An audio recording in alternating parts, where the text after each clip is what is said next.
that's a benchmark. In 2 minutes, we are already I know. launching. I told you. Congratulations. I told you, Vivi, before. You will Congratulations, see. man. They are super punctual. We are not used to that. So let's go, guys. I will share my screen. And then let's start this fourth and last session together.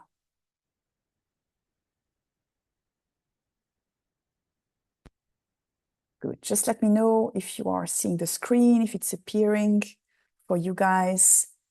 Just knock me an emoji or like. It's okay? Yes, great. Thank you, Tobias.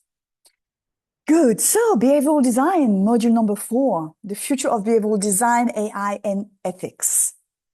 Today, I'm receiving someone you don't know yet, Vivi. She will be facilitating the part on ethics with me. So you've seen Tim along the way, you've seen Carol, now you've seen Vivi. We like always to, change voices along the journey so that you can have also the kind of the specialized parts of each of them so that you have a wide range of point of views on behavioral design. So what do we have on the agenda for today? First things, we'll start with ethics.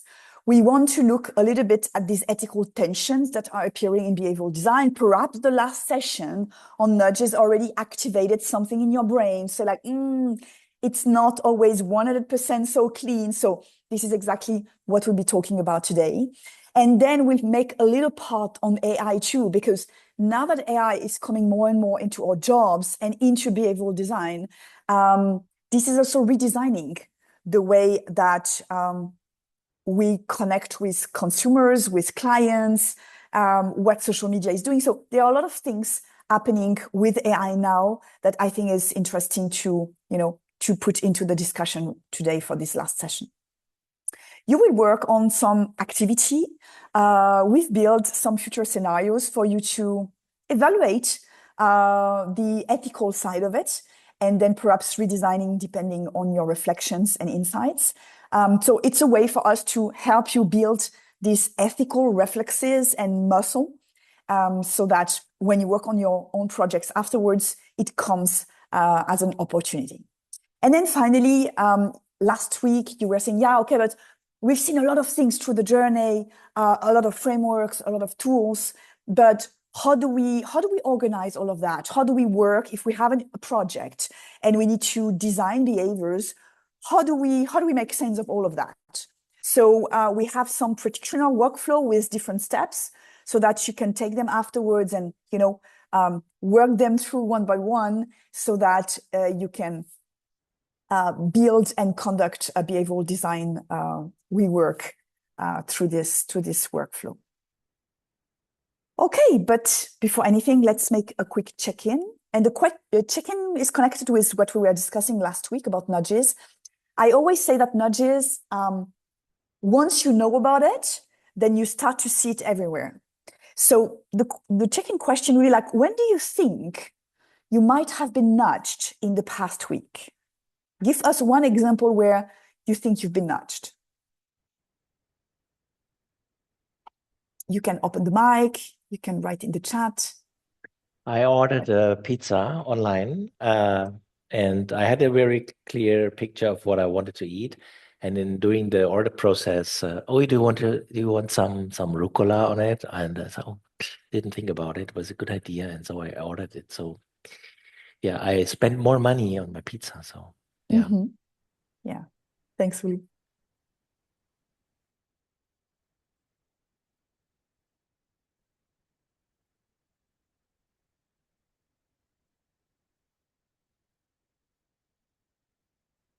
Who's next? So I had an ad show up as I was probably doom scrolling something on my phone for a delivery company for groceries called Voila. And it's not Uber Eats. I don't partake in any of that gig economy type of system. And I had been talking, not searching online or anywhere. I had just been talking about exploring if there's alternatives. If there was like a supermarket that did delivery that wasn't part of the gig economy. and this popped up a couple days after. So I don't know how much my phone is listening to me, but it definitely nudged me. It's a tab that I now have open, and I need to actually go and check out. Thanks, Stephanie. Esther put other people who ordered these books also liked, and then give you some nudges, some suggestions. Elena put, I was buying online and got suggestion on what would go well with the things I bought. Yeah, just like the rucola on the pizza, right? And as it's based on a lot of data, I mean, it's not just like whatever nudge. In general, the data analysis makes that these recommendations are not so out of the game. Jonas said added extra recommended products in checkout while online shopping. Claudia, every time I leave the bus on the bus station to catch the metro, because the crosswalk is a bit far, making me walk in that direction when I just want to go to the metro. Millions of ads on Facebook about whatever I Google or whatever you talk about, and then your phone is listening to you.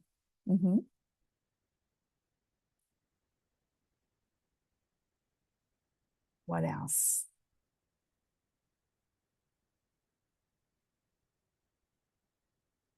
I will go with one. I took the plane from one point to the next here in Brazil for a client delivery. And then when I sat on the plane, I saw that there was a screen on, you could look at the screen. And I said, oh, for like 40 minutes flight, does it make any sense to make a screen? And I thought it was the classical screen where you can watch some videos and you can select a film or whatever. But no, it was just a screen for advertising. And it stayed on for the whole 40 minutes of the flight. So it was kind of forcing us to look at it. Of course, I made something else on my phone, but it was kind of, pushing for a behavior of like being impacted. We'll talk afterwards about the attention economy. And that's exactly this, né? When can we just relax, do nothing, and don't look at any ads? Check in.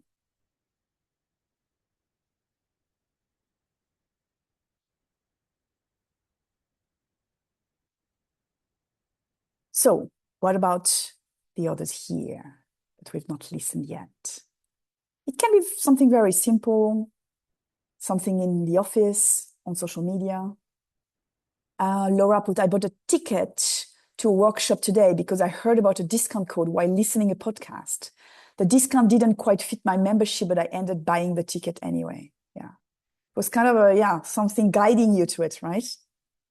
Stephanie, when going for a walk in nature with zero technology, we are missing that. I think I was nudged by a bench towards where to sit because of its armrests. Ooh, that's cool. I like when nudging is from the design, from the environment, how the things are designed, and not just thinking about digital or this kind of stuff, because it's more obvious, of course. All the billboards of food items on my way to the store to do my grocery shoppings. Bought 2 packs of chicken today because there was a 35% offer, even though my freezer is full. Yeah, you will find some place, Vasilina, for sure. You will find some place. I changed my telco contract because there are currently many cheap variations popping up in the market. And now I pay 5 less per month. Because I thought if you just pay 5, then I want the tip. But no, it's 5 less per month. But it's actually right now there's a new company starting in the Austrian market, which is like €5 a month for like 80 gigabytes of internet and something like that. Yeah, it's like so crazy cheap market right now. So cheap, yeah. Vivi, only 2 left at the Zara app. Yeah. Rebecca put a pair of shoes in my favorite list in Vinted because just because I saw a lot of people had sent bids on the product. Wasn't actually looking for those, but it got me thinking maybe I want them. Yeah. We call it the Romeo and Juliet effect. It's a typical bias that when we see things that will not be available anymore, just give some temptation. Romeo and Juliet. Cool. Thank you guys for sharing. I think we have a wide range of like digital, offline, different types of nudges. And I invite you to train that muscle. Because the more your radar of observation is active, the more you see also the diversity of things which are possible on the good side, just like on the bad side. And this is perhaps what Vivi will be talking about today. So, hi everyone. What a pleasure to meet you all. So, I didn't have time to introduce myself. I'm Vivi, based in Brazil, but I have also lived in the US, in Germany. Mother of two, I've been at Hyper Island for almost 8 years, and I love interaction. So please feel free to open your mic, write on the chat to bring insights, comments, challenges, disagreement. We are all here to learn together. So let's jump into ethics. All right, so let me share my screen. Please just give me a thumbs up once it's okay. So I think it's okay. Brilliant. Right. There you go. So to get started, I would like to share a quote that I love that is from Kenneth Fitzgerald. That is, design is applied ethics. I don't know if you're all aware of that in our daily basis activities, but every time we design a product, we are designing behaviorals and we have implicit consequences. So every act of design is a declaration about a possible future. And not engaging with ethics is an ethical decision. And I think as we evolve in the years, there are less and less space for excuses of, okay, so I didn't know we would have this kind of implications. I didn't know that we would have this kind of consequences. We are now living the consequences of okay, Ezra, thanks for sharing. We are now living the consequences of the products and the technologies that we were developed 20 to 20, 30 years ago. And there's no excuse anymore to say that we didn't know that that would have ethical implications. And 10 years ago, there was this book from Nir Ayal called Hooked, and it was like mind-blowing because it kind of taught us how to get our customers hooked. It kind of taught us how to get them how we could get them how we could create compulsive and addictive patterns when it comes to our products, our services. And after that, he created a book called not Unhooked, but Indestructible, in which he taught us how to regain control about how we could protect focus and autonomy. It's kind of how we had technology getting our children vicious in cell phones and iPads, but then we as parents had to protect them of screen time and so on. And as we were talking about in our check-in, there's a very clear difference between what is a nudge and what is a manipulation. A nudge is when we still have this freedom of choice. And it's when we, although we are working on the architecture of how we are designing our products and services, there's still freedom of choice. And when they cannot easily choose otherwise, then it's no longer a nudge, it's a sludge or manipulation. And I would like us to have 6 types of buckets of what we could call ethical risks when it comes to behavioral design. So for example, when we have manipulation of autonomy, so when we push decisions in which users cannot choose otherwise.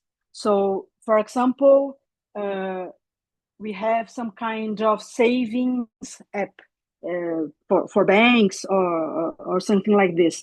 And we say you have like a salary increase, and it would automatically increase how much money it would save monthly.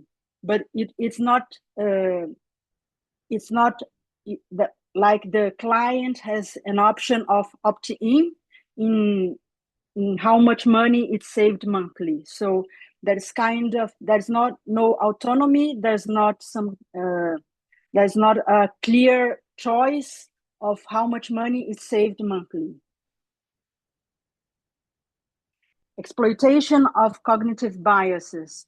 So once you understand how the operational system of your customers or users work, you automatically design your services based on that. So, for example, you have, like, as I said, like the only 2 left, or only 2 rooms left for booking.com, and you design your services based on this scarcity or this fear of missing something out. So is this a nudge, or is it already manipulation? Only 2 rooms left on this platform. So yeah, exactly, Uli. So that's the difference when you have a choice or when you don't have the choice. Yeah. So there's this gray zone of when does it become nudge or manipulation? Yeah. Opacity of intent. When you design your interventions without disclosing the goal. Lack of inclusivity. When you only have one kind of user as your target, and you are not including other type of neurodiverse or races or cultural diverse or accessibility. Power asymmetry. So, for example, you are inputting passively all your data when it comes, for example, of fitness app, and the company is designing their services based on all of this data. So there's a power asymmetry. The company has all this data, but you have no power when it comes to that. So there's this asymmetry. There's this dissonance when it comes to power, because you are no longer in the same power level of the company. And finally, we have dark patterns, and that's most common when it comes to UX, when it comes to CX, mostly in digital services, when you have this difficulty to unsubscribe, to cancel a service, and so on. And just before I continue on that, I would like to open a space for us to discuss. Have you ever faced any kind of an example or a situation in which you could perceive this kind of ethical risks that I mentioned? Sure. Sorry, go ahead. Yeah, no, go ahead, Tobias. Fine. I actually have a newsletter I subscribed for like ages ago, like at least 10 years, and I cannot unsubscribe it, because when you go to unsubscribe, you get to the website and you just have like different topics you can choose, but you cannot choose to unsubscribe the newsletter. So I cannot unsubscribe it. So it kind of feels like the dark patent thing. Seems Stephanie has the same problem with the gym than you have with the newsletter. But Stephanie, you have the gym just behind you. You cannot unsubscribe. It's in your room. Cannot See, go that's away. why it's so hard to unsubscribe. No, we did talk about it during the first session, where it's pretty hard sometimes for some services to opt out once you've decided. And the gym is definitely one that I've come across. And the newsletter, I have one where it comes to my work email address. I can read the newsletter, but if I click on unsubscribe, it takes me to an external website that is blocked by my company. So I can't actually unsubscribe.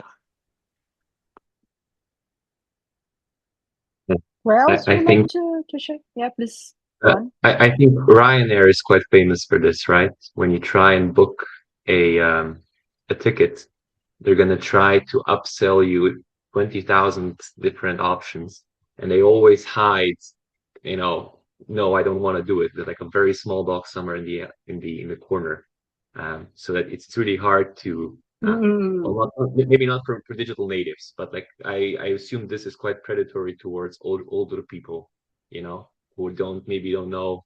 I know my parents would have a hard time finding out how to go throughout the process of booking a ticket without, selecting seats, booking, priority boarding, whatever, you know, an extra car. I don't know, everything. I think that is quite predatory. You I also, agree with that one, also with the transparency on the pricing for that, where they offer Mm. you like a package. And on some of the airlines, just 'cause being a frequent traveler, like I know that that doesn't cost that much, or I don't need the one piece of it that's included that bumps it up crazy. But if you don't know that, then you think, oh, yeah, this is recommended and I should do it. And I think again, then there's an age and a transparency issue as well. Mm. Yeah, and I would like to build on top of what Vicky is mentioning, because I see that lots of you are bringing the subscription thing because it's a pain, yes. Yeah, because you try to cancel a service and it's hard. But the transparency thing, it's an issue because it's not that concrete. You know what I mean? For example, all of us are spending lots of time on social, I imagine. And there are lots of algorithms trying to drag us in spending more and more time on social. And that's kind of opacity of intent, because they are designing these interventions for us to spend more time on their apps, but there's not a clear there's not a clear uh, uh, uh, uh, intention. There's not a clear way of them showing us how they're doing, why they're doing, what are their goals. So I would like us to also think about and reflect on what is happening to us that we are not quite aware when it comes to ethical risks. Am I being clear? Do you know what I mean? Because the unsubscription is very classical and it's very concrete. It's very tangible.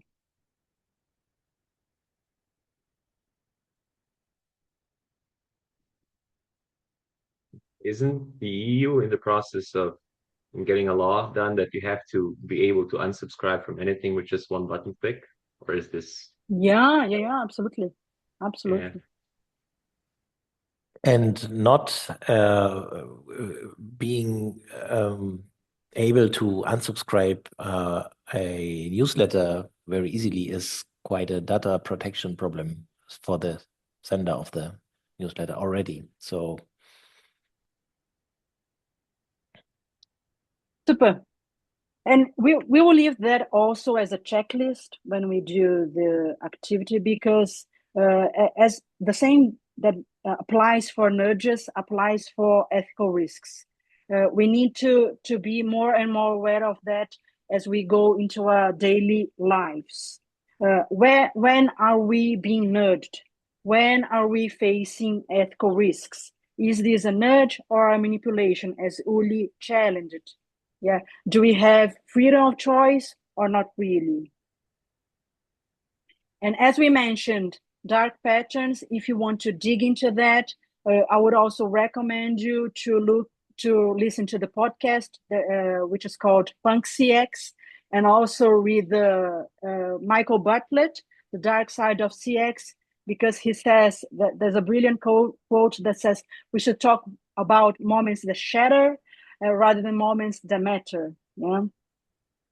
And there's a really interesting author, Harry Bricknell, that writes about deceptive patterns, how people and companies craft services and products to trick users. And if you're really interested into that, and I will really recommend you into this website, Deceptive Patterns, and it has unfortunately a huge list of examples about how companies are tricking users into all this positive intent, manipulation of autonomy, and all of those other examples.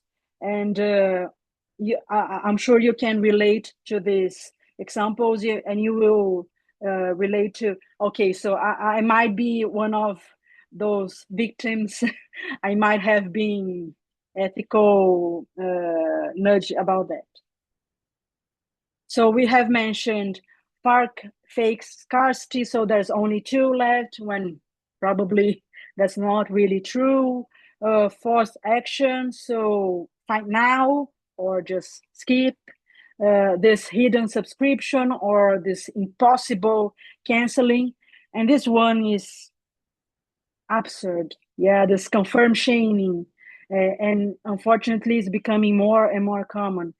Do you want to allow that? No, I don't want to stay alive. Yeah.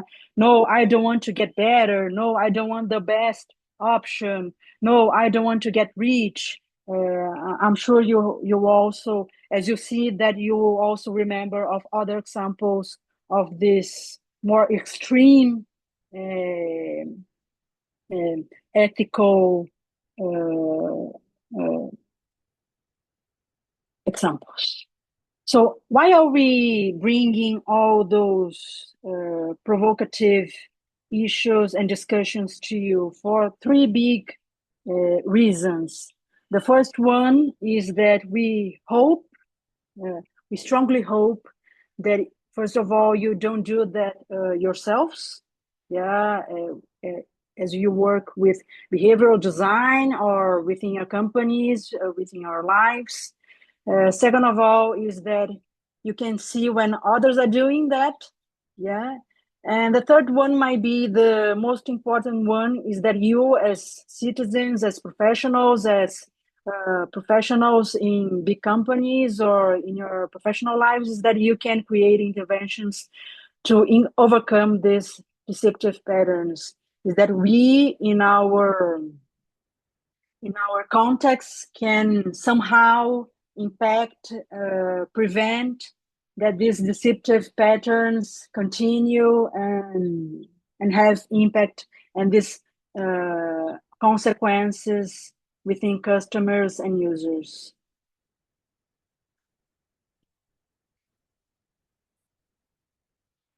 Now, I would also like to have you all opening your mic and sharing your reflections on those 5 key questions. Is that would you all be happy to tell your users about what you're doing, or are there opacity intentions that you're not sharing? Are we supporting users to succeed at what they want to do, or are there manipulation of autonomy or of intentions, are there hidden goals? Would there be any news story if people found out about what they're doing? Do we rely on people not paying attention to make money? Or last of all, how does all of that connect to our company culture? How do you all relate to those questions?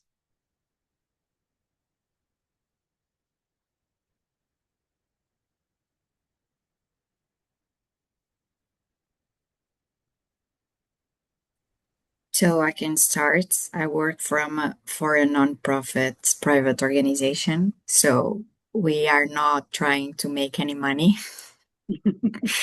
So I think that's a good start, because I think that working, well, the company works for Porto municipality, so we work for Porto citizens. So I think that our only goal is to make their lives easier when they access to the things that they want to access. So I think I would be happy telling users what we are doing and so on. That's very good to hear, Claudia. Anyone else? I can go next. I work for a tobacco company that makes people angry most of the times. I mean, I'm not happy telling people that I work for tobacco, even though I am a smoker myself.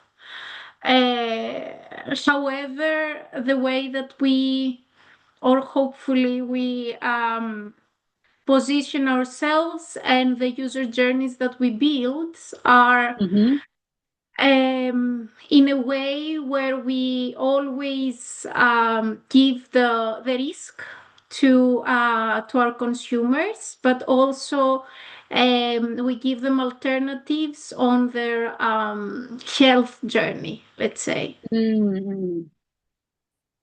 So Super. as a Japanese company, I think that we are keeping the culture alive.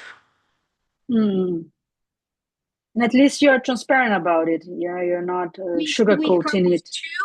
We have two Yeah. based on the legal rules around, but it's also the culture of the company that we are transparent to our consumers about the risks and what they sign up for.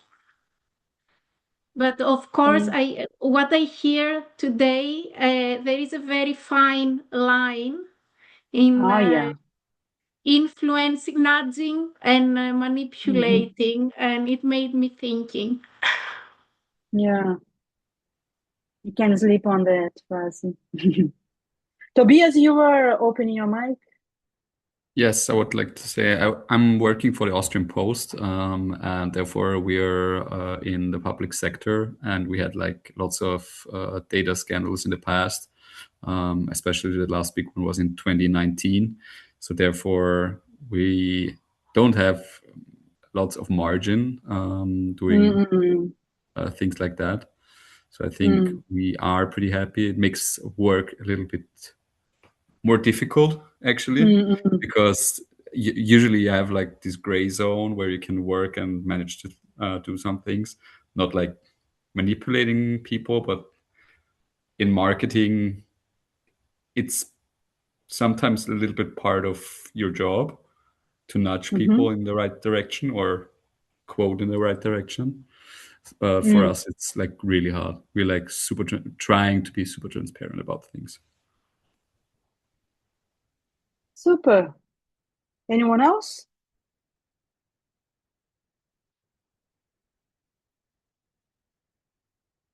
If not, yeah, you can keep those questions in your notebooks, on your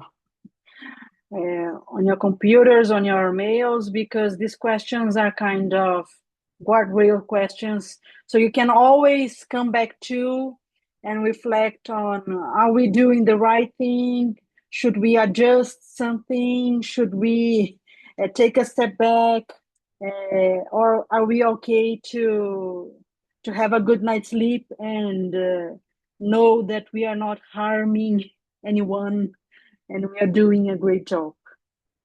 So I would like to pass on to Sabrina to move on with the session, and I'll come back later for an activity. Thank you. So let me share my screen. We started talking about this part of ethics, and what we'd like to bring you now into the discussion is the impact of AI on behavioral design and the impact of AI in general on our consumers, and therefore also connecting AI with ethics, because I think pretty relevant right now in this context. So we've told you now, we are doing a lot of workshops, of client deliveries, like not just open courses. And there was one a few years ago where we asked the people to create new products, new services. They are making some ideation, kind of, design sprints. And one group came out with the following idea.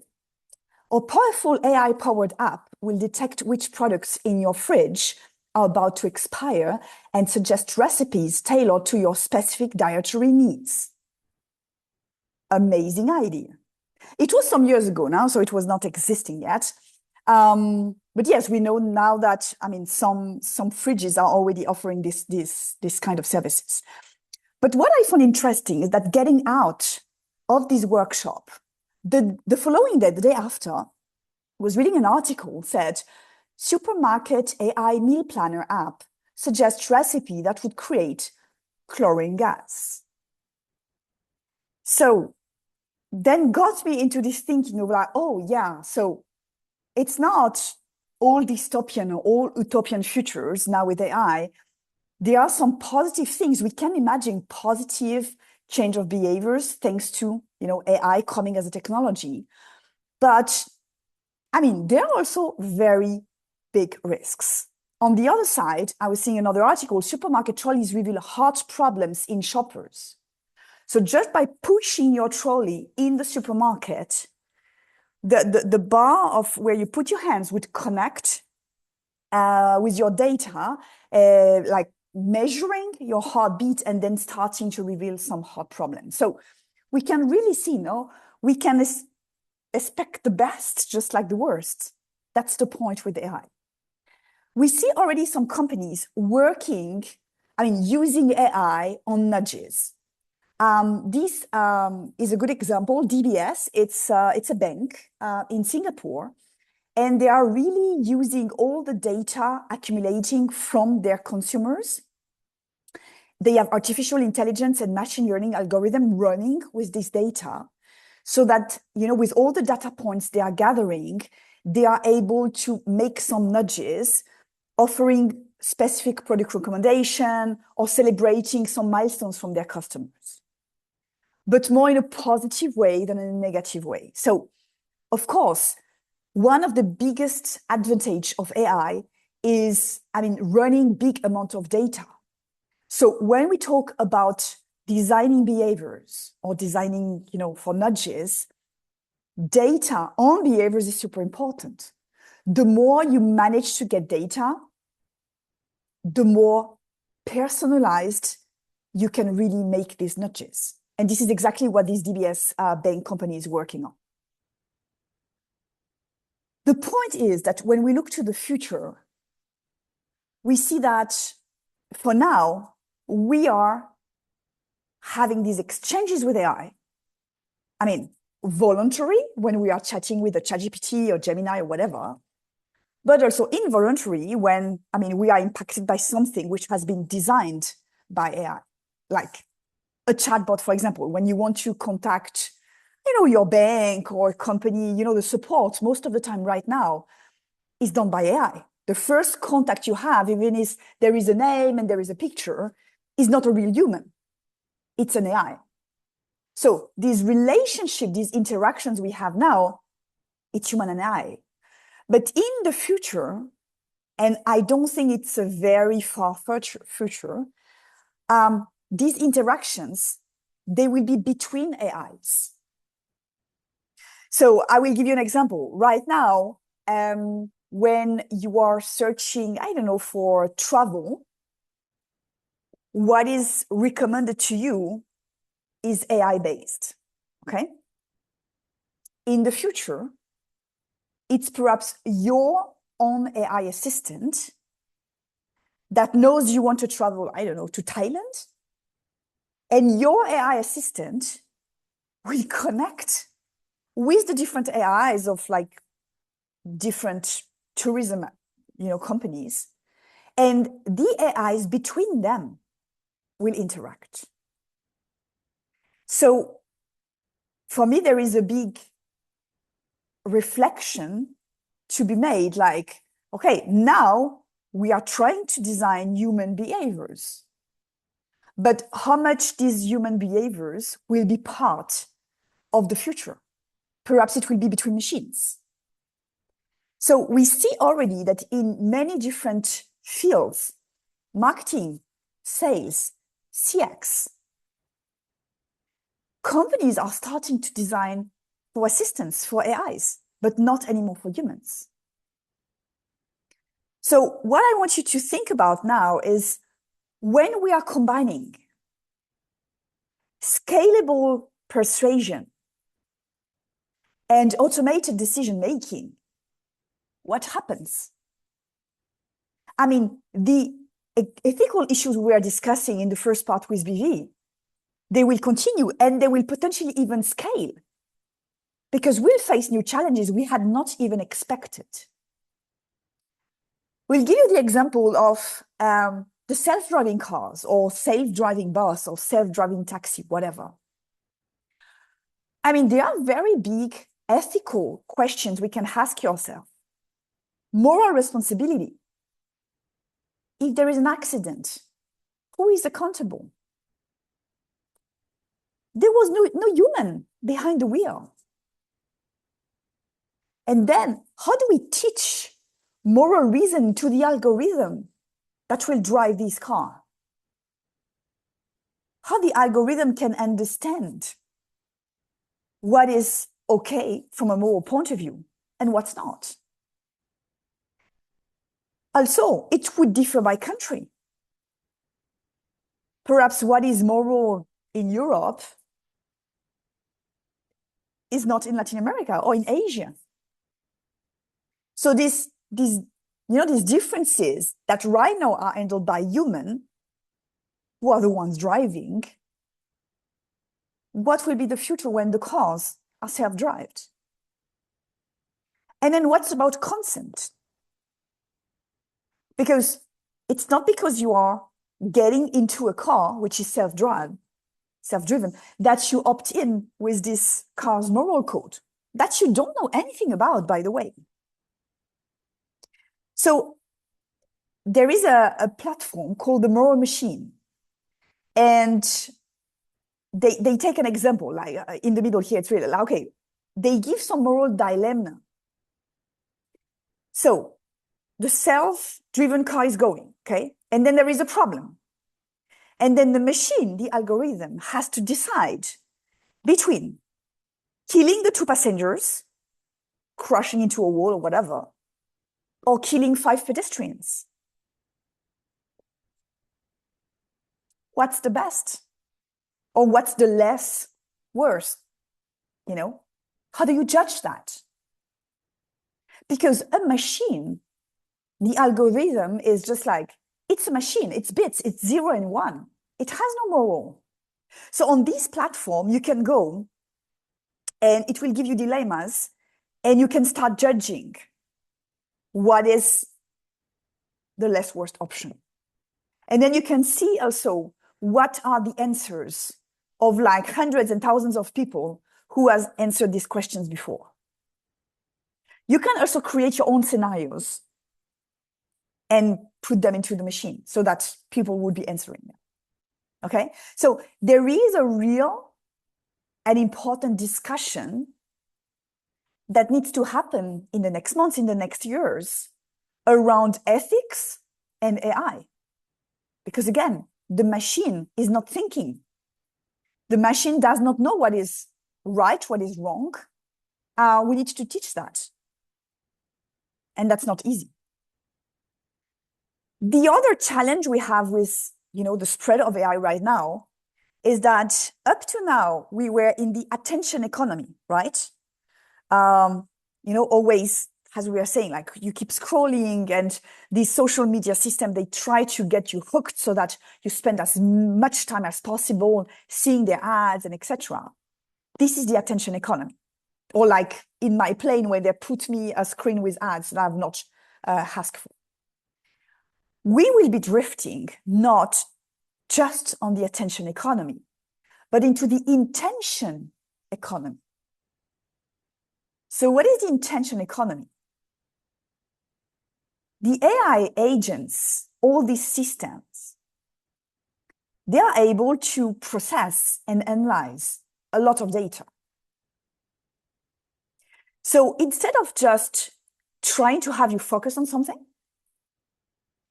They will try to understand your future desires. They will try to steer conversations based on your behavior profile. And they will try to sell what will be your decisions even before you make them. Because accumulating so much data that they can guess what will be your behavior even before you do it. So, we will be switching from observing where you click and trying to get your attention to try to shape what you want and how you behave. Because today, these LLMs, these large language models, they have dialogue history. They are able to make profiling on your psychological. They can keep track of everything of your behaviors online. Clicks, scrolls, hesitations, milliseconds of hesitations. And more, they are able to understand emotions. So it means that the more we move forward, the more they can infer, steer, and sell your emerging intentions. So concluding that part here is that right now, AI is answering all questions. In some years from now, they will pre-sell your future to the highest bidder. Because again, the data has value today. And all these companies, whatever companies, now we can go from like social media to clothes, cars, food, whatever. We are talking in the check-in about nudge. I mean, they are all over the place. These companies, they want to know your intentions, perhaps to better influence them. Okay? I know I'm not really drawing an amazing and very utopian futures right here, but this is what we observe right now. I mean, talking to a lot of companies, working with AI, working with leadership, etc. This is what is appearing more and more. And I want to ask you, like, what is your feeling? What are you seeing?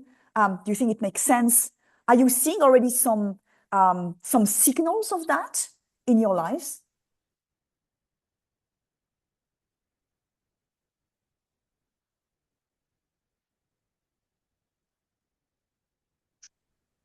I have the So feeling I think that it's far away. Sorry, Tobias. you go ahead.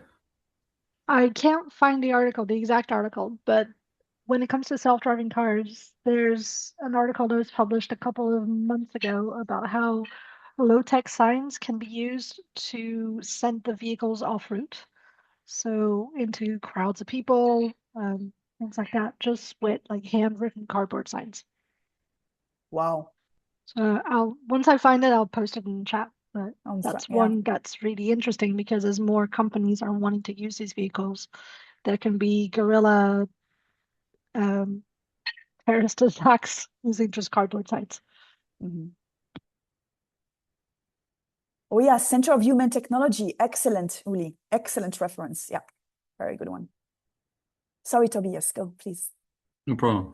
The thing is that I think with AI was so fast evolving in the past years that we forgot that there has to be always a human in loop.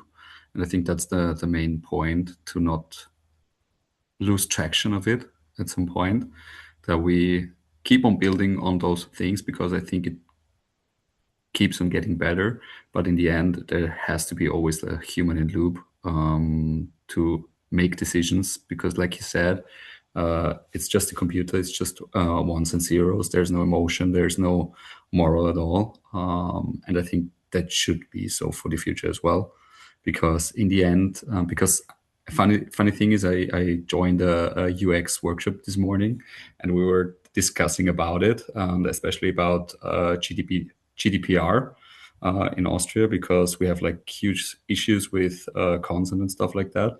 And she also said, like, in the future, there's a possibility that you have your AI assistant talking with a AI salesperson, and so you don't have to give away your consent because it's a machine talking with a machine. So there's a new field evolving as well. And it actually kept me on thinking that this may be the future in a few years, and it's quite interesting actually. Scary at some point, definitely, but it's interesting. I wonder how. I wonder how legal is going to deal with this from the law perspective.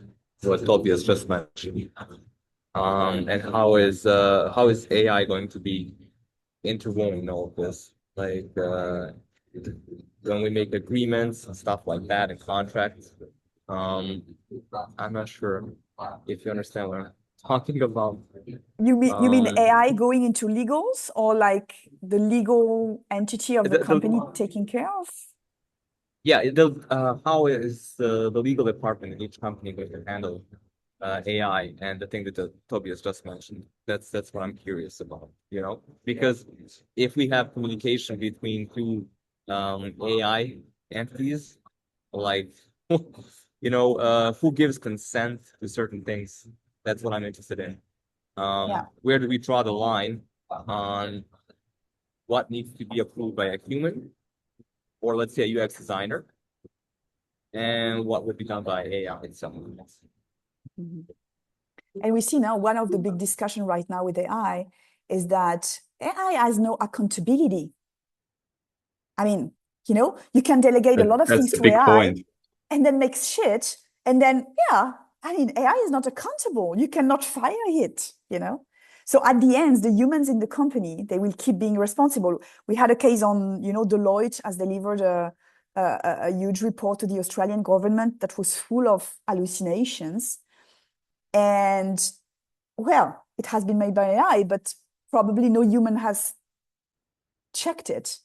At the end, the one responsible are the consultants who have delivered it. It's not the AI itself. So there are very big risk of reputation and credibility of companies. And as you said, if we start to have two AIs working together, then who is accountable? They close a very nice deal, which you define, was very bad for your company and your AI just made shit. But okay, what do you do now? Yeah. It's completely redefining the way that the way we work and the day we do business in the future, right? Guys, sorry, you wanted to add something, right? Oh no, yeah, I just want to say I think it's also influencing the way that we write to each other and the way we communicate with people as well, because a lot of people use it for communication. And I was talking to my manager at the company, and he just like me, we use M dash, and people are like, "Why are you using AI?" And we're like, "No, we're not, because AI was trained on books, so it uses M dash. But most people don't use M dash when they write."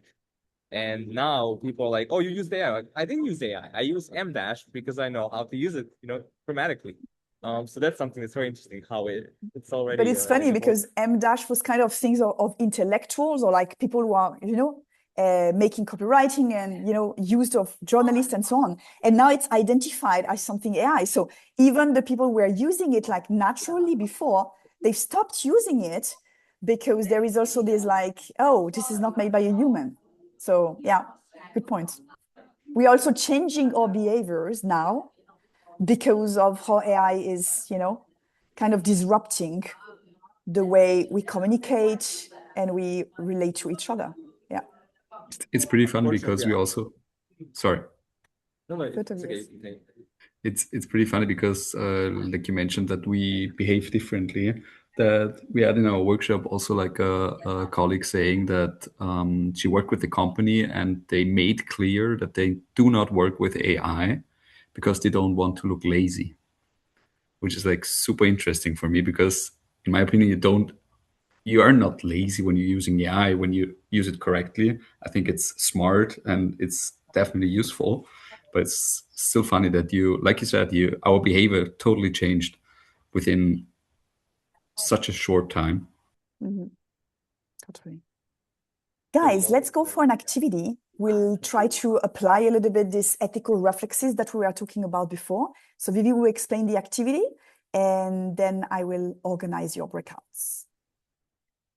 Super duper. Let's do that. All right, so we are gonna work with future scenarios. So we are gonna divide you into groups. And why are we gonna work with future scenarios? Because we want you to think about, imagine what future scenarios could be and what are the ethical implications they might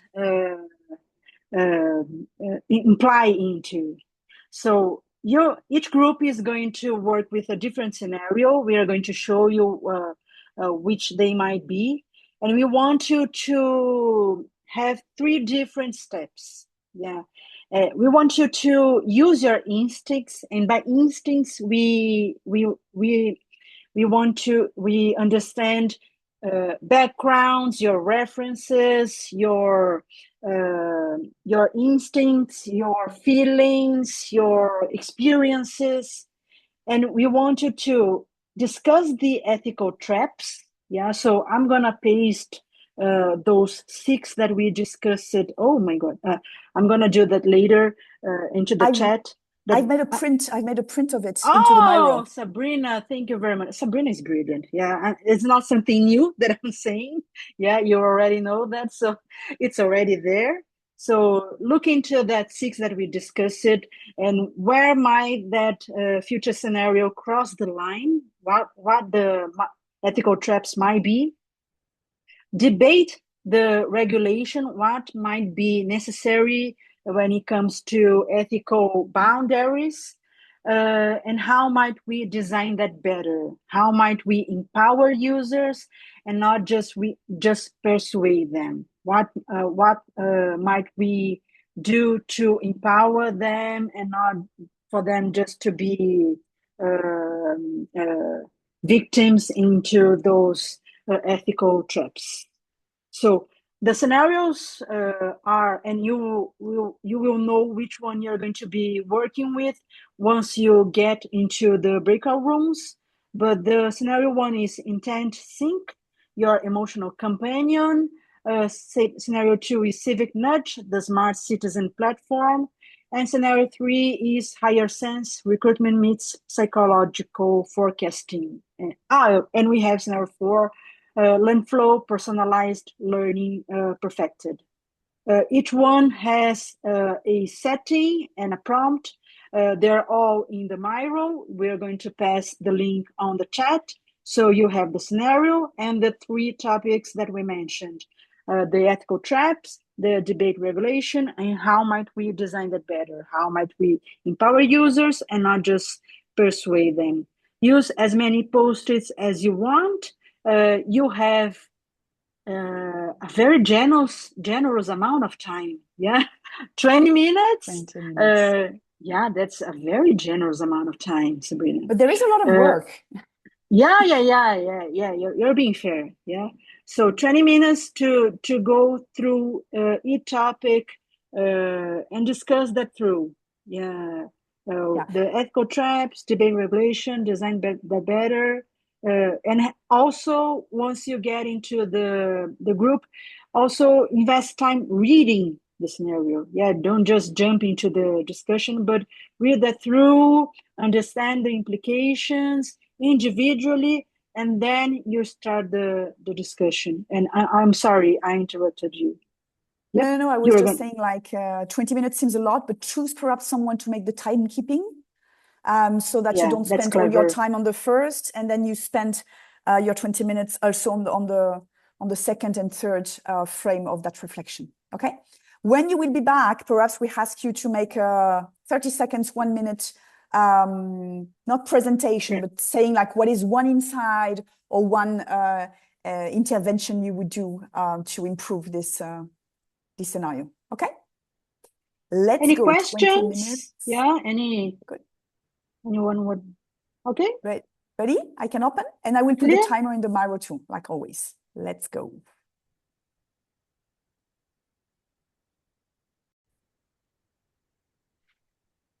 Now, yes, I see everybody's back.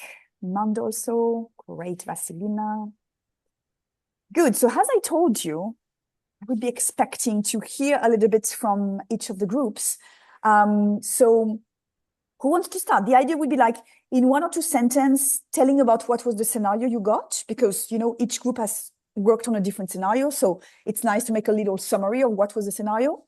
And then perhaps, I don't know, one perhaps ethical tension you've identified and one intervention you've thought about. Which group would like to start?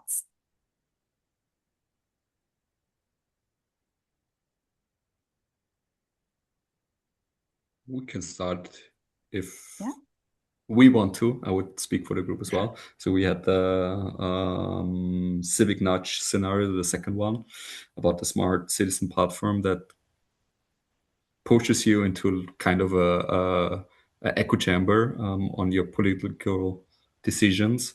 It tries to increase the voting in a country, I would say.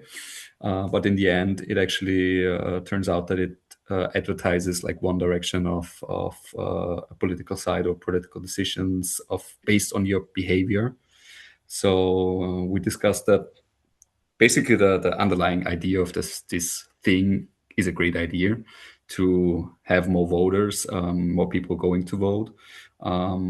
But in the end, it's just masquerading that it's not really a democracy because you are getting manipulated to get pushed into one political side because they figured out from a whistleblower that there was like a current mayor just promoting his re-election and the people are just getting like advertisements or something like that for this topic. So in the end, it all comes down to the lack of transparency because the people don't know why they get pushed in one direction. They don't know what the engagement really was they did in the past to receive these kind of informations and are getting like politically micro-targeted based on their or other user data. And what's needed to keep it what's needed to keep this fair? So definitely transparency, kind of neutrality as well, because it's still political and we're still hopefully all living in a democracy. So therefore we shouldn't be nudged into one direction. Maybe also make the algorithms a little bit more public and audible so you can really see what's happening in the background. Also, it's like a big topic about the data consent, clear boundaries on private decisions, private life. Yes, also like the option for opting out without fear, that I can decide what I really like to do with my engagement. And how would we design it better to not have like a George Orwell 2.0 political life? We thought about kind of a nutrition label you have on different groceries, but for political platforms. So you see firsthand which direction this political platform has or which political direction. We also talked about a platform that's already existing. It's called Ground News, where you can see different articles and news headlines and see the political standing of this article. So even though if you have like the same topic, how a far right or a far left political party is writing about it, so you can really decide on how I get my information. We also talked about like That's already a lot. We talked a lot. It was a really funny discussion, actually. So we have a little bit more, but there's still time for the other groups as well. Yeah, okay, thank you. Yeah, Tobias was presenting the whole stuff. Like now, I mean, they can already build a new company. They are fine ready. Next group, who wants to go? Yeah, we skipped over our group, maybe. Group 1. I hope you can hear me well. Yes. So, a mental health assistant, rather just a health assistant, an AI health assistant, who predicts what your issues are going to be before they even come up. And it's suggesting ways you can address these issues before you even know it. And this is based on the data that it collects on you throughout the years that it has stored in its database. Of course, the big issue here is who owns this data. Does the user have ultimate ownership of it or not? And can it, impact what this company gets to keep from this data? And can it like selectively delete it? That's the first issue, of course. And then the second one is who's to tell that the diagnosis that this AI model will make will be the correct one, that it's not hallucinating. Of course, this has huge medical implications down the road if it diagnoses something as, I don't know, let's say diabetes or whatever, and it's not, or of course, more impactful diseases, mental ones or physical ones. And of course, this entails a lot of medical costs as well for you that are not needed. And then the second thing is the humanity of it, let's say. So let's say that the model taking all the decisions for you before you even think about them, before you decide that this is something you want to address or do something about it. I don't know. I don't like that personally. Taking the decision power away from the person and the responsibility away from this person to do something about an issue if there is one. You always think like if I don't know, Kafka, Bukowski, Van Gogh, James Joyce would have had such an AI assistant, would they have created the art that they created, right? Probably not. Probably not. Would have told them, hey, take some antidepressants or whatever and call it a day. So yeah, maybe that. Thanks, Peter. Next group. Who goes? I guess you would have decided who would present when coming back. So you have to, someone has to jump in.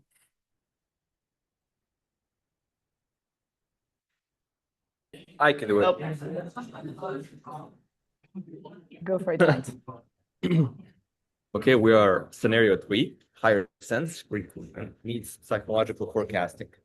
So this is like an AI platform that evaluates job candidates based on not just on their experience. And so here we had to spot and discuss the ethical traps that we might find, or that might cross the line. One of them was privacy concerns and lack of fairness, as well as lack of inclusivity and cultural issues as well. Consent issues, for example, like I made an example of in some countries it's mandatory to make sure that the salary is shown. And then if you ask the AI chatbot about salary and they might say this, we cannot share this, then that might be, an issue. So also non-transparent. What are they looking for? That might also be something that crosses the line. Besides that, we had to do the debate regulations. So what's needed to keep this fair? We read a lot of things here. Training for the AI on legislation. So that's one of those things. Again, transparency criteria, what data is being used, oversight and audit, candidate access to criteria and judgment feedback, and a human in the end, someone who's accountable for the actual decision. So that might also help keep this fair. And then we have design better. How might we empower users? We ran out of time here. So we did end up putting 3 things. So maybe having a transparent feedback process. Also, perhaps based on the IP address of the person applying, we can make sure that the prompt is in their native language, and then task-based assessments. Not sure what that last one was. To be honest with you, I forgot. Okay. Thank you, Light. No problem. Thank you. Last group. Who goes? And you don't need to talk everything. You can choose like one ethical reflection, one intervention. Okay, let's go, Esther. So this was about personalized learning and also sort of giving an advice on a career in the future. One of the ethical traps we spotted was her age of this girl is 14. So it is quite young to already sort of get a sort of advising and to type of trap. But also what we discussed, like it might be helpful since you have a lot of in Dutch we say keuzestress, choice stress. So if you have a guidance, it would be very positive, but you always, we see some positives in it, but you must know who's behind it. Are they advising something in their own line of field? And the autonomy, etc., should be also possible. So one of the things about debate regulation, who's watching with this young girl, 14, and the parents or the teachers who might know something about the opportunities and the skills need to be on board if you want to advise them on their potential future career. And design better, well, take that into account. Also things like data privacy, what's going on, is it a commercial company behind it or not, make that very open and clear. And so it might be helpful, but yeah, give something like the questions on what motivates you, because maybe I have high grades in math, but I don't like it, then you get a worse advice. So all those elements should also be part of it, but let's keep it like this. Thank you, Esther. Great. Thank you. Any reflection about doing this exercise on ethics? Was it easy? Was it hard? Is it something you do in your company regularly? Like making some specific discussion on ethics when, I don't know, you launch a product or service, whatever? We do have discussions, but I think often it's a sub discussion or one that can be easily put to one side. If there's no clear, this is a total red flag, no go, then if it's, we have concerns in this space, and it's like, okay, but it's a great opportunity. I've seen some of those conversations. And I think that only gets worse with AI and everything. So all of these topics are, yeah, a little scary for the future at the same time as being really, really cool capability. Mm-hmm. But whether we want to make use of that, become a kind of echo tunnel, that's my main concern, is that, like the last example mentioned, is you just end up kind of, it's like the social dilemma discussion. You just, you see more of what somebody else thinks you're into, and then you get tunneled off in one direction and quickly polarizing stuff. Mm-hmm. Yeah. I will share my screen again, just showing you some tools. I think I've put most of them into the learning kit, so you can have a look. Because there are some really cool tools about ethics that they are not so, famous, because again, ethics is not necessarily the first discussion we have when we developed a new product or a new service, or when we are thinking about designing behaviors. But there are really some nice toolkits, and they are free. They are, available. Just sharing the screen now. There is one that we love very much. It's called the Tarot Cards of Tech. It's like cards of different personas that you can apply so that, you get out of your shoes, you put yourself in someone else's shoes, and you see your product, service, or whatever through the lenses of somebody else. Could be Mother Nature, or could be the big bad wolf, could be like, there are some kind of funny personas. There are some digital ethic compacts here, playbook, some playbook also from IDEO, which is very nice. Microsoft has worked a lot about cognitive exclusion, which is kind of one of the dark patterns, or like the pitfalls we can fall into when we design for behaviors. So I recommend it to you too. And I would like to recommend you this guy, Vishal George. He's behavioral scientist, and he has a newsletter, and he's sending, I think, once a week or perhaps once every 2 weeks, sending reflections of how he's designing behaviors, but how he's using AI to help him. And it's very interesting. I mean, here I've put one of his frameworks, which he called like in case of what are the things we need to, really put attention on when we are designing behaviors. And lately, I think it was last week, he made a newsletter about like how he used AI to create different, like kind of a board of directors that would be specialists into behavioral design, but for different topics, like one for ethics, the other one for, this nudging part. And then he's having these different AI directors work together to help him, open his critical thinking and open his mindset when he's designing for behavior. So I think it's an interesting account to follow. So last part for our session today and for the journey as a whole, we were discussing last week, someone was saying, we have seen so many things and so many tools, and like, I don't know where to start with. I don't know in which order I'm taking the stuff and how I can make sense of all of this. So I will show you a step-by-step, and I will take an example, which is the two-factor authentication. I guess everyone has heard about this before. Probably you have already some two-factor authentication for some of your apps. It's, when you want to connect to the computer, but you need to validate through your cell phone so that is really sure that this is you and not somebody else hacking your account. This is something which is like positive now, it's more security, but that many people are not doing. So I will take this example to, go through the different steps. So this practitioner workflow is built of 6 steps: define the problem, understand the behavior, diagnose the gap, identify the levers, design interventions, and test and measure.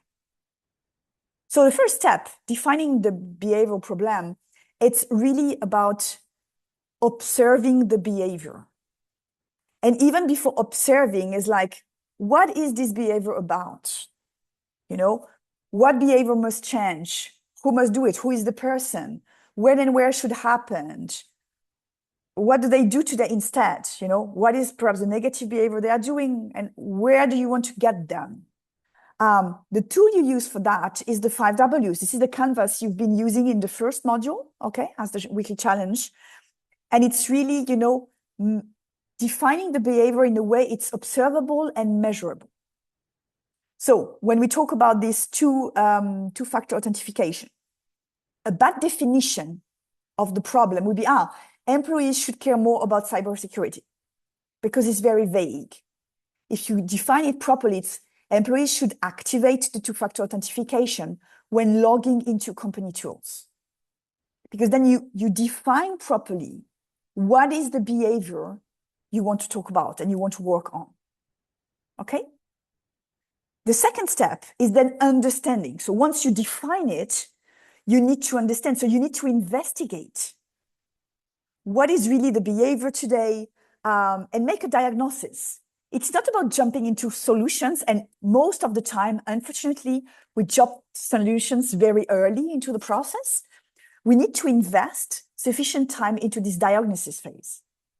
So this is about looking for habits, looking for social influences, looking for shortcuts of decision, contextual barriers, okay? You can do observation of people in the real place. You can conduct interviews of users so that you understand better the behavior and how they are themselves like aware of these behaviors or not. You can map decision journey. I know if you guys, perhaps some people work in CX, so you can really map the step-by-step so that you can analyze it in details afterwards. You can think about the system 1 and system 2 we were discussing now, the automatic pilot and the more like rational side of the brain. You can think about heuristics and biases. So these are a lot of things you can use to make this diagnosis and this observation. So here, for example, people don't activate two-factor authentication because the setup takes 4 minutes. So you are observing really in the field that to make it, it takes 4 minutes. So you know how much time it takes. They think it's complicated. This is something you can discover through interviews, by talking with people, so that you understand what it's in their brain. Nobody else seems to do it. This is also what can come up in an interview. I know, but no, I don't do that stuff. Nobody's doing it, so why I would care? IT instructions are confusing. This is also something you can discover through interviews, okay? The third step is about really like analyzing the why. Okay, so once you define the problem, once you observed it, made interviews, etc., then you have to dig deeper so that you understand why the behavior which is desired is not happening. And then we come to the COMBI and the ISM frameworks you've worked with. You remember? You've worked with the COMBI, capability, opportunity, motivation, in the session. And then you worked on the ISM in the weekly challenge. And then you can tell me, yeah, okay, Sabrina, but when do I have to use the COMBI and when do I have to use the ISM? How do I choose between both frameworks? Because they are a bit similar, but not exactly. In general, we say that the COMBI is more when you are studying a behavior is at the individual level. Because capability, opportunity, motivation, it's really connected to the individual level. The ISM perhaps is more applicable or more relevant when you are analyzing a broader system. You know, like in the company, people are not blah, blah, blah. When you see that there is more social interaction, you know, then perhaps in that case, the ISM is more relevant. Coming back to our example of the two-factor authentication. If we apply a COMBI like capability, people don't know how to activate the two-factor authentication. And they think it's complex. This can be a problem of capability. This can be a problem of opportunity. You know, in the company, the system only allows the setup when connected to the VPN. And again, you can detect that only if you are running a field investigation. Because if you are alone in your office, trying to find why without talking to people, without observing them, you will not come to the real root cause, the real barriers that are really like impeding this behavior. And then motivation could be employees believe security is IT problem. It's not my responsibility, it's not my problem. In the company, IT is responsible for that. So they have absolutely no motivation to install and to put in place this two-factor authentication for the company tools. Okay? This was the step 3. Now we go to step 4. Once you've identified the barriers, you have to define, okay, what are the levers? How I will intervene for that? Which levers I could actionate so that I'm changing the behavior of these people? So you can think about the cognitive levers. It could be biases, it could be defaults, it could be anchoring. You can think about the social levers. We've talked a lot about tribes. How do you activate these social connection, these social tribes, these networks, so that people are changing their behaviors? How do you activate the habit levers? How do you change the triggers? How do you create the routines? How do you create rewards, perhaps? How do you identify perhaps contextual levels? Environment design, something different.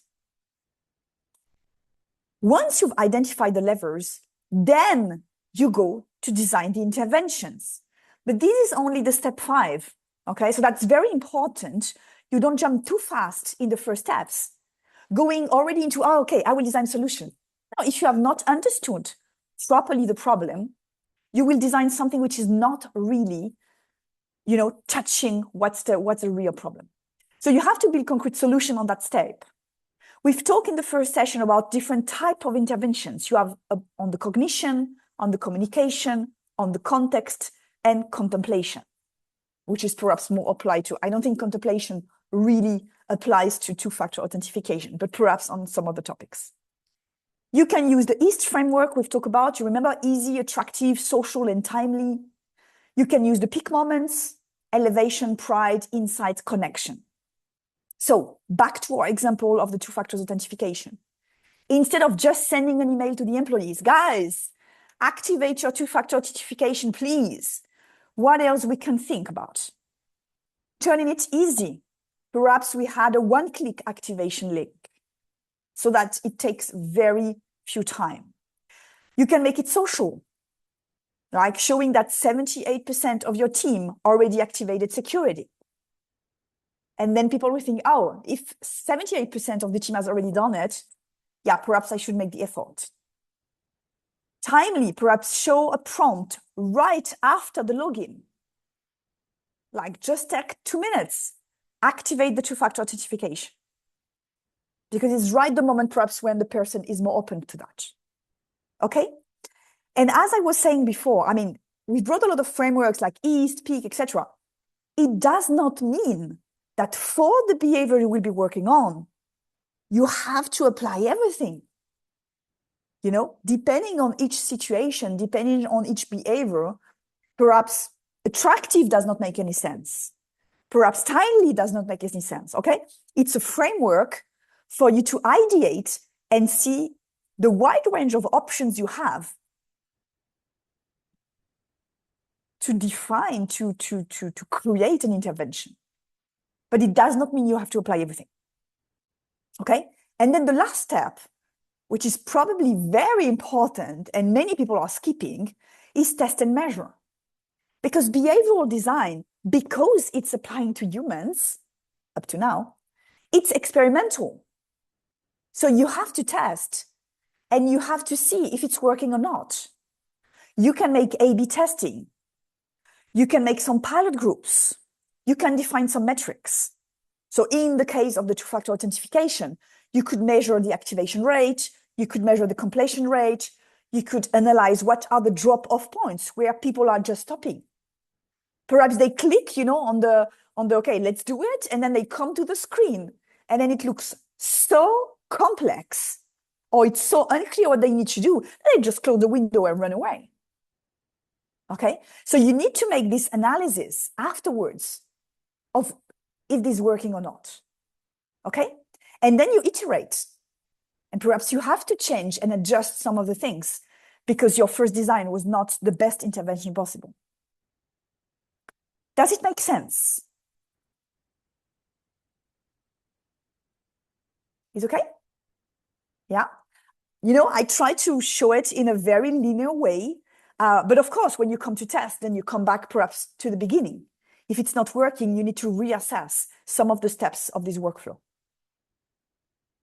So you see, all the frameworks and all the tools we've been bringing along the 4 weeks is like, you can activate them at different moments of this workflow. And again, I would invite you to use AI. Use AI as a sparring partner to challenge you on your critical thinking. You know, I've identified these levers for this behavior. What else I'm not seeing? Ask AI to, you know, expand your thinking. That really can help and bring you some things you would not have thought before. Good. So it's the last session, but there is still some job to do. First is the weekly challenge, like every week.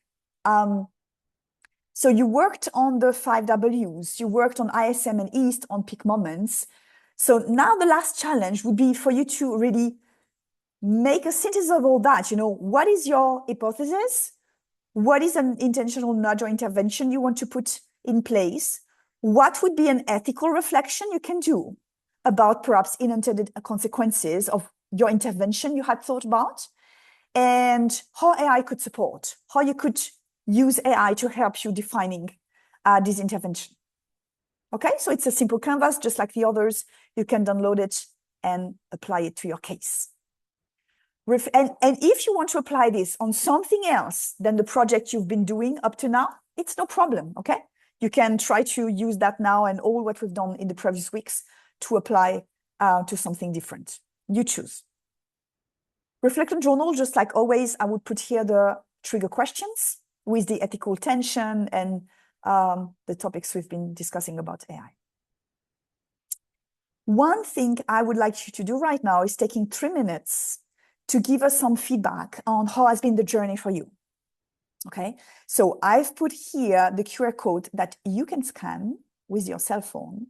And if you prefer to do it on the computer, I've put that link on the chat. Oh, thank you. Thank you, Vivi.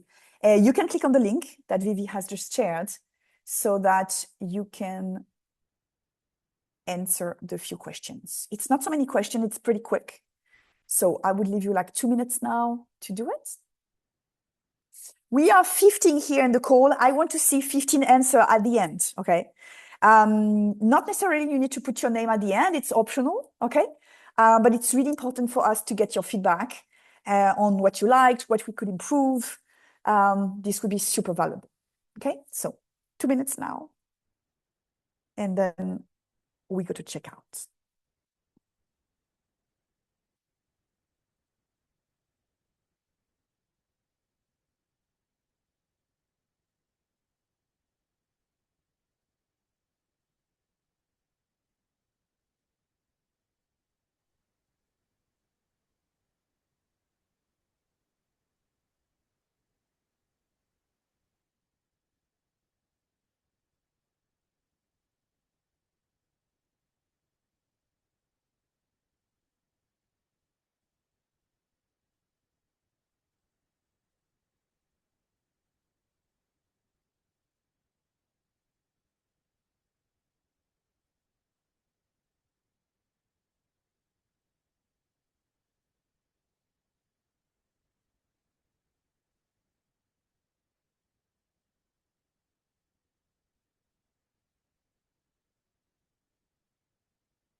Please let me know in the chat, putting an emoji on the link when you are done so that I know if we can move forward.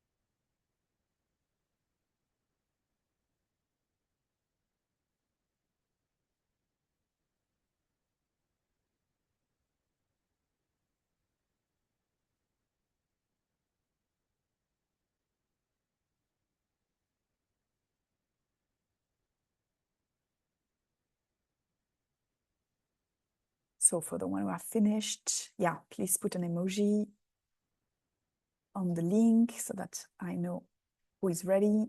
I see 3. Are there so many questions? I'm just wondering now. Oh, 6. Good. For the ones who have not finished, please keep the window open, okay? Not close it, please, so that you can finish it after the session. But I will move forward now so that we are not, finishing too late compared to the time we have here for the session. Some resources. So the Learning Kit is available on the Slack already for that one. Don't forget, I've built this course page where you have everything. You have the recording, you have the PDF of the decks, you have the learning kits, you have the link of the Miro. So it's really something you should keep, that link in your favorites, so that when you come back to it afterwards, 6 months from now, 1 year, 2 years, 3 years from now, you can still access the contents, okay? As we are discussing on the Slack, we use a free version of the Slack. So in the next weeks, progressively Slack will hide the oldest messages. But then that's why you have everything on that page, so that you have all the contents available without any deadline. Just reinforcing also that the toolbox of Hyper Island is a free content where you have more than, I think, 120 different tools and activities you can do with your teams. Not specifically on behavioral design, but a lot of other things. So very interesting to have a look. You need to log in the first time, but afterwards they recognize you and you have the step-by-step. And in case of any doubts about how you want to facilitate one of these activities, you can just drop me a message. I can help you. Just reminding also that as Hyper Island, we work in open courses like we are doing with you, but also with companies, in-company programs, workshops, trainings, and we work only and above on these 4 pillars: future foresight and strategy, innovation and creativity, emerging tech and transformation, and leadership and culture. So we are really making a lot of things around these pillars. So if you want to make something in company, I don't know, team building, training, whatever, you can always call us for this kind of programs. And let's go for now checkout, the last checkout of the journey. What is the main insight I take from this journey? So one thing, if you forget everything else, but you leave these 4 weeks with one thing in your head, what would it be?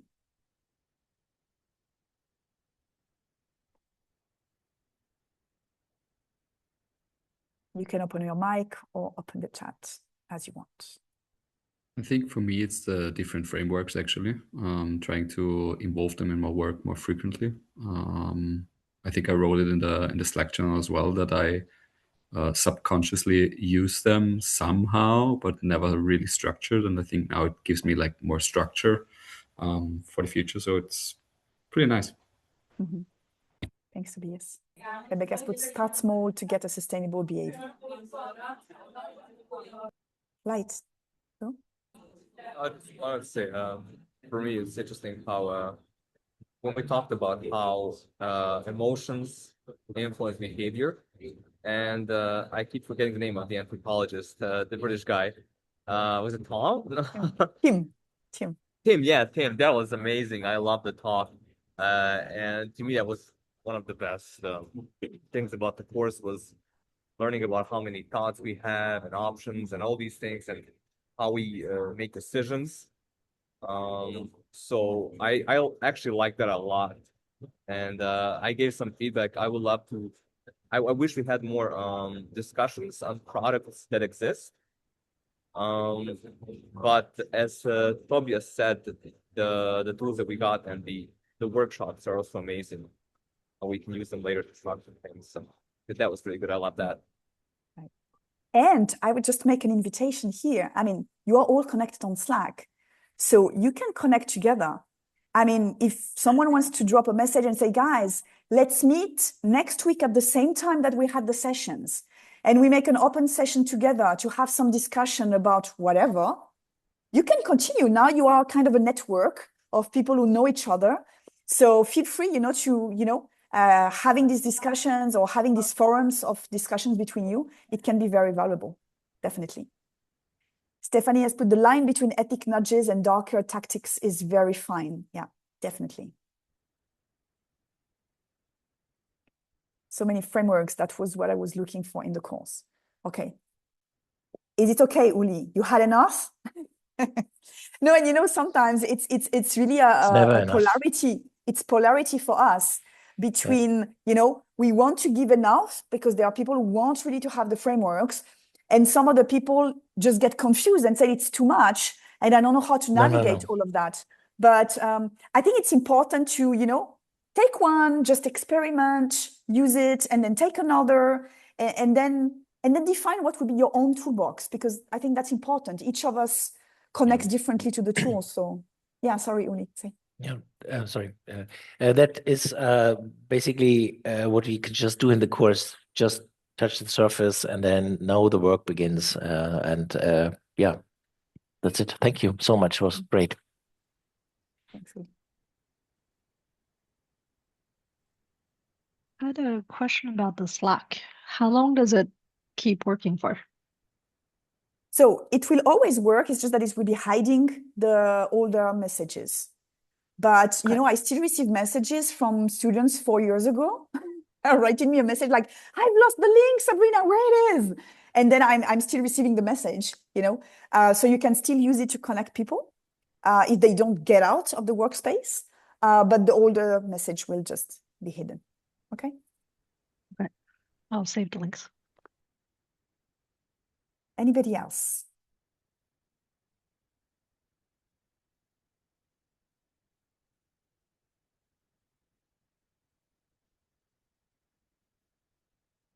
So I want to thank you for the 4 weeks journey. It went super fast. I mean, really faster than I was expecting. So thanks for your participation. Thanks for your punctuality always. And for, you know, all you went into the sprints, you've thrown yourselves, you've interacted. I mean, very good reflections also after all the activities. So congrats for the great work. As Uli was saying, it's just the beginning. We've just scratched the surface. I mean, there is so much more. You can study, you can make a deeper dive, you know. So feel free to use the learning kits to go deeper. There is some recommendation of books, articles, videos. And if you have any doubts in the future, you can always drop me a message to me, to Tim, to Vivi, to Carol, whatever. And then we'll be happy to help. Okay? Have a great evening, grand end of the week. I'm still waiting your weekly challenges and your reflection journals for the last module. Okay? And then 10 days from now, I will work about the certificates to see like who has done what, who can deserve the certificates, and then we'll be sending through the platform. Okay? Thank you. Have a good week. See you. Thank you, Vivi. Thank you so Bye-bye. much. Bye, everyone. Thank you very See much. You. Bye. Wish you all the Thanks. best. Thank you so much. Bye-bye. Bye. Stop the recording.